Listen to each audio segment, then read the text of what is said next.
টাকি পৌরসভার ৩ নম্বর ওয়ার্ডে আমাদের বিজেপি একজন মহিলা কার্যকর্ত্রী আমাদের সোমা হালদার চৌধুরী, তো উনি ৪ নম্বর ওয়ার্ডে বাড়ি। তো ৪ নম্বর ওয়ার্ডে গত দুদিন ধরে আমাদের মহিলা যে ভরসা কার্ড, সেই কার্ডটা বাড়ি বাড়ি গিয়ে শান্তিপূর্ণভাবে মহিলাদেরকে বিলি করা হচ্ছিল। ওর ভাই ওর সঙ্গে ছিল, ভাই সোহম হালদার চৌধুরী।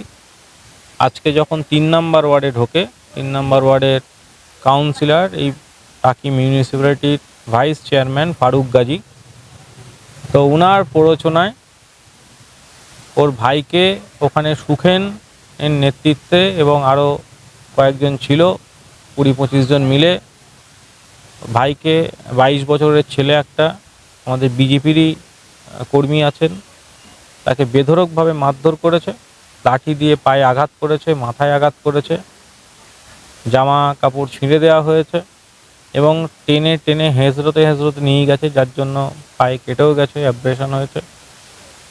সেই অবস্থায় ওকে ফ্যামিলির লোকজন সময় নিয়ে এসে হসপিটালে ভর্তি করেছে এবং বিজেপির মণ্ডল সভাপতি আছে আমাদের রণদা, এরা এসে ভর্তি করেছে। তাই আমি দেখতে এসেছিলাম। এখন ভর্তিই থাকবে এখানে। একদম নেব। গত পরশু দিনকে যেটা হয়েছে, মৌমিতা মল্লিক আমাদের বিজেপির কার্যকর্ত্রী আছেন, ওর বাবাকে বেধড়কভাবে মারধর করা হয়েছিল। আমরা প্রশাসনের দ্বারস্থ হয়েছিলাম এবং প্রশাসন তাকে অ্যারেস্ট করে নিয়েছে। আপাতত জেসিতে রয়েছে। যে আহত হয়েছিল আমাদের সনদদাকে আজকে বিকালবেলা হসপিটাল থেকে ছুটি দিয়েছে, বসিরহাট হাসপাতাল থেকে, কিন্তু যিনি মেরেছিলেন তাকে পুলিশ অ্যারেস্ট করেছে। তো আজকে এখানে সোমার ভাইকে মেরেছে, সোমাকেও গতকাল থেকে রাত্রির থেকে থ্রেট দেওয়া হয়েছে, ফোনে থ্রেট দিয়েছে, ওর ভাইকেও থ্রেট দিয়েছে, কিন্তু থ্রেটকে উপেক্ষা করে ওরা বাড়ি বাড়ি গিয়ে এই কাজটা করে যাচ্ছিল। তো আজকে কিন্তু সেই থ্রেটে যখন কাজ হয়নি, সেই জন্য এরা কিন্তু মারধর করেছে, একেবারে আক্রমণ করেছে, লাঠি নিয়ে বেধড়কভাবে মেরেছে, মাথাতেও লেগেছে। আমাদের সোহম বমিও করেছে একবার।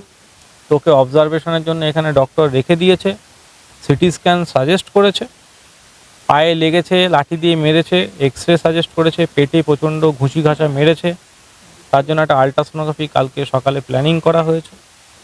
এই অবস্থার মধ্যে দিয়ে আছে, আজকে এখানে থাকবে পেশেন্ট।